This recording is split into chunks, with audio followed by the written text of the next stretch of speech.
Assalamualaikum warahmatullahi wabarakatuh. Perkenalkan, kami dari kelompok 7 yang beranggotakan Inayati Nur Hanifah, Latansa Nabila, Melia Antita Putri, Nurlinda Febriani, dan Vika Puspita. Di sini saya akan menjelaskan tentang pembuatan spesimen awetan hewan atau insektarium. Pengawetan hewan.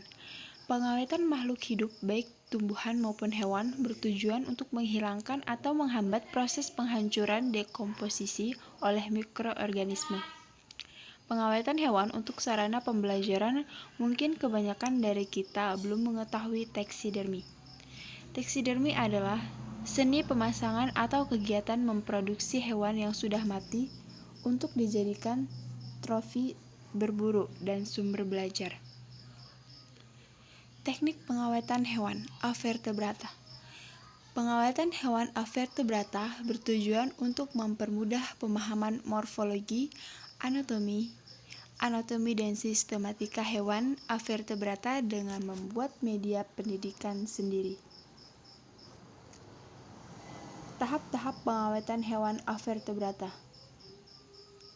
Kegiatan mematikan hewan, yaitu dengan cara memasukkan hewan avertebrata ke dalam larutan pembunuh seperti alkohol pekat atau larutan formalin 3%. Fiksasi. Fiksasi adalah suatu proses yang menstabilkan protein penyusun jaringan sehingga setelah hewan mati, jaringan masih tetap seperti kondisi hewan yang masih hidup. Pengawetan. Hewan yang telah diawetkan disebut spesimen tidak akan mengalami pengkerutan atau rusaknya penyusunnya karena terbebas dari bakteri dan jamur. Pengawetan hewan dengan bioplastik. Pengawetan hewan atau tumbuhan dengan bioplastik merupakan pengawetan spesimen hewan atau tumbuhan dalam blok resin untuk digunakan sebagai media atau alat, baik itu untuk kepentingan pendidikan atau komersial tertentu ataupun tujuan tertentu. Proses pengawetan hewan insektarium serangga.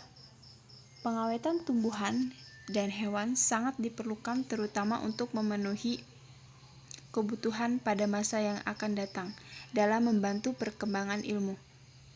Alat dan bahan yang diperlukan untuk pengawetan hewan insektarium yaitu jala serangga atau insect net, botol pembunuh serangga atau insect killing jar, tromol, kantong plastik, amplop, pinset, perentang serangga, kontak serangga, jarum serangga, kertas label, dan kapur barus. Cara menangkap serangga menggunakan jala. Untuk menangkap serangga digunakan jala serangga. Jala serangga pada umumnya digunakan untuk menangkap serangga yang dapat terbang. Untuk menangkap serangga-serangga kecil yang hidup pada rumput-rumputan atau pada semak, yaitu dengan cara mengibas-ngibaskan jala serangga beberapa kali pada rumput atau semak tersebut. Jala serangga dapat juga digunakan untuk menangkap serangga yang sedang terbang. Apabila serangga tersebut telah masuk ke dalam jala, maka jala tersebut segera diikatkan agar serangga tidak lepas kembali. Untuk mengambil serangga yang telah masuk ke dalam jaring dapat dilakukan dengan cara memasukkan botol pembunuh serangga ke dalam jaring. Selanjutnya, tutup botol dibuka dan setelah serangga masuk ke dalam botol, segera ditutup dengan rapat.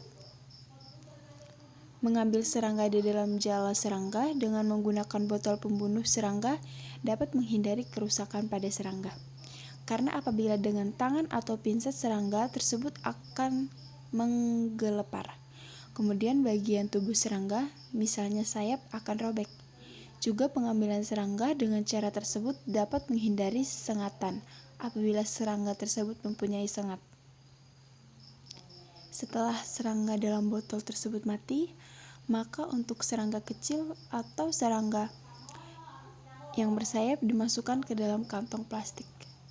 Sedangkan untuk serangga besar, terutama kupu-kupu, dimasukkan ke dalam amplop yang telah disediakan terlebih dahulu.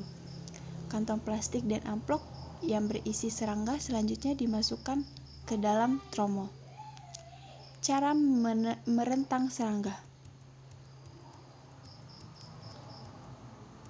Sebelum serangga itu dikoleksi dalam kotak serangga terlebih dahulu, serangga tersebut harus direntang pada papan perentang serangga.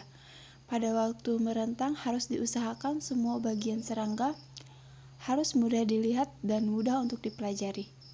Serangga yang direntang harus masih utuh. Artinya, semua bagian serangga tidak ada yang hilang ataupun rusak. Serangga yang akan direntang bagian toraknya atau dada ditusuk dengan jarum serangga. Cara menusuk serangga tergantung pada jenis serangganya. Selanjutnya, bagian tubuh serangga diletakkan pada bagian tengali atau bagian yang melekuk dari perentang serangga. Punggung atau bagian dorsal serangga menghadap ke atas dan serangga diletakkan ke arah memanjang dari perentang serangga. Kemudian letak sayapnya diatur. Supaya letak sayap tetap, maka harus ditutup dengan kertas dan dikuatkan dengan jarum serangga.